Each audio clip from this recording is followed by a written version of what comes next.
ချစ်ပိတ်တတ်လို့ရှင်တခါတော့နာပေါ့သင်္ခါရဆိုတဲ့လောကမြေပေါ်မှာသူငကိုရှင်တွေ့ပြီး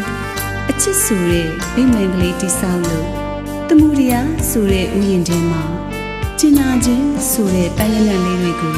ရှူဆိုင်ပြီးအတူသွားအတူစားအတူကစားလို့နှစ်ယောက်တစ်ကဘာတိဆောက်ခါပျော်ရွှင်ကြည်နူးခဲ့ကြပါတယ်။ဒါပေမဲ့ကံကြမ္မာမုန်တိုင်းရဲ့တိုက်ခတ်မှုကြောင့်သူငကိုတိဆောက်ခဲ့တဲ့အင်္ဂလိပ်ဟာပြိုကွေးလို့ဖီယိုဖီနဲ့ငိုဝဲဆင်ခဲ့တဲ့အချစ်ကြီးသူတူရဲ့ငိုရှိုက်ပဲ့တဲ့တန်လေးတွေကချစ်ဦးရဲ့ကံမခိုင်လို့တန်နိုင်တွေနဲ့အိမ်ဆောက်ထားပေမဲ့ကံမောက်လေးကျိုးတတ်တယ်တဲ့အခုတော့အချစ်ကြီးသူမင်းတတလို့အချစ်လေးရှုံးဘဝလေးဆုံးရပြီလို့တစားစားနဲ့ဟစ်ကြွေးရင်အိုးချစ်ချင်းမြတ်တာဆိုတာရယူခြင်းမှမဟုတ်ပဲခွလွတ်ခြင်းဆွလွတ်ခြင်းအနစ်နာခံခြင်းပါလို့မုန်းမှန်တွေမပွားပဲအဆုံးကံတရားပါလို့ကံတရားကိုသာယူနေဖွဲ့ပြီးခွလွတ်ခြင်းဖြင့်နှစ်သိမ့်ပါမယ်လို့လွမ်းတသားသားနဲ့တန်းကြခန်းစားတင်ပြထားတဲ့ကျမတို့တေးပြုစာစု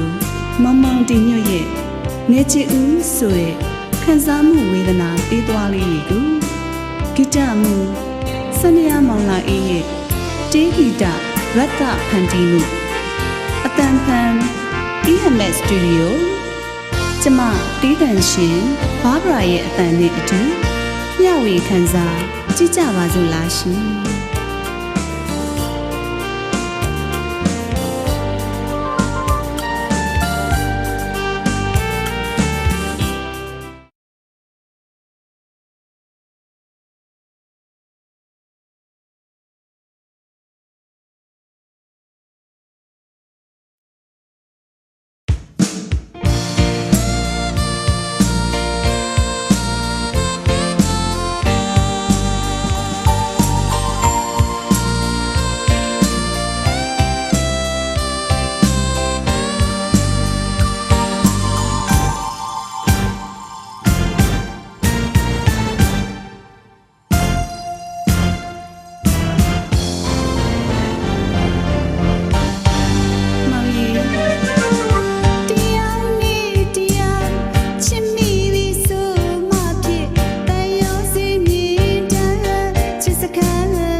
show